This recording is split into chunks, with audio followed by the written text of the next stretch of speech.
So if you've been following my post for the last few days, I'm trying to build a vehicle system forensic strategy tool with the use of AI to help me build it, but I also want AI to do some of the thinking as well to suggest a strategy. Now, I'm not for a minute saying that they're going to take a human out of the chain here, but I spend a lot of my time devising these strategies, and I see an opportunity with where AI is at the moment in order to be able to get the planning stage done and a suggested strategy populated essentially for me so that I can check it and sign it off without having to do all the writing based on some information that we gather at the outset. So in the first stage of this, that's what we did. We've sort of laid the foundations and asked for certain pieces of information that we need in order to devise a strategy for, a vehicle system forensics examination. The second phase yesterday that we put out there was the name of this project, which eventually we had to come up with something, but AI assisted with that as well. And I did jump back onto ChatGPT for that. Claude wasn't really giving me the same vibes as ChatGPT. So we have to give a nod to the other service in respect of the title of this project, which is now called VEST, Vehicle Enquiry Strategy Tool. And, a vest is one of the first things you would put on when you were getting dressed, which a plan and a strategy is one of the first things that you would do in an investigation. Equally, in policing terms, we sometimes wear a stab vest, and that protects us. The strategy will protect us, and the plan further down the line when we're justifying why we've done what we've done in the circumstances as they were at the time recording this. However, today we've ended up down a little bit of a rabbit hole because I've been able to take this a step further for our training side of things. Now, I need to point out that at the moment, the tool is not doing any of the thinking for the strategy. So we're leaving it like it is at the moment, which I'm just about to show you, for training, so that people can think for themselves and work out how they're going to devise this strategy and what the information they need to take account of.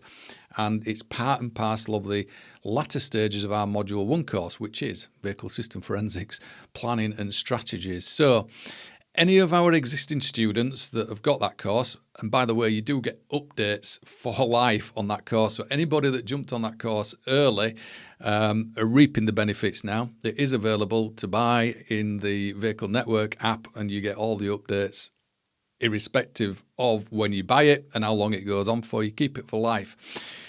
So they've already got access to this, and I'm just going to show you what it can do and how we've been able to build this in. I think we've done this in less than 6 hours, to be honest, from start to finish. So we've now got an option for people to go to a particular website where this form is hosted. And what they've got now is they've got all the information at the right-hand side, as you can see. But for the training document, we've got these drop-down menus now to tell them why it matters that they need this information. So on this first one, if I drop this down, we've got all this populated training material now. I've had to go through it and refine it. I'm not saying it's 100% perfect at the moment. It looks more or less there, but I'm sure somebody may point out some differences to us. But under what authority, for example, now we've got everything listed under here as to, when the student is studying, why they need this information in the planning stage. So we've got some rationale as to, we're not just asking these and putting them there for the sake of putting them there. They're understanding why they are there. And this is all the initial information that somebody may need in order to generate a vehicle system forensics plan. But the brilliant thing about this is, I just can't believe the pace at which it can do it, is I've been able to put mock scenarios in and practice scenarios. So I can now, let's just say I want to self-populate an examination. So if I've got an EV collision, it's now gone through and automatically populated all the details in this, fictitious enquiry, shall we say. But what that allows now is for our students to go through, based on that information, to go through to the strategy stage now.